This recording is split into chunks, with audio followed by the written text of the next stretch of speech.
club mana Ivasa FC wokamodhi mar gol achiel kuom achiel gi club mar Madarajani gogo hetugo mano bagia lap ma Kenyatta Stadium Machakos.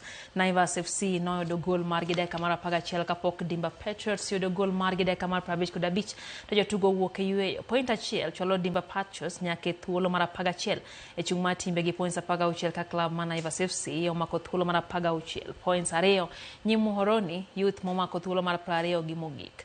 E tugo machielo mano bagia lap ma Ukunda Showground club mar Darajani gogo oloyo Asad gonde 2 kuom achiel.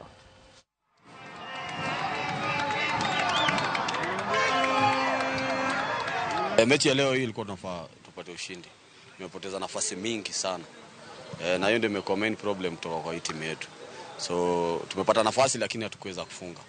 Na wamepata nafasi moja peke yake na wakamake tofauti.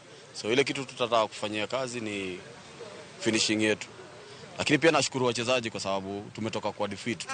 Last game tulifungwa bao 3-1. So tunawashukuru pia katika hiyo kuweza kujitolea.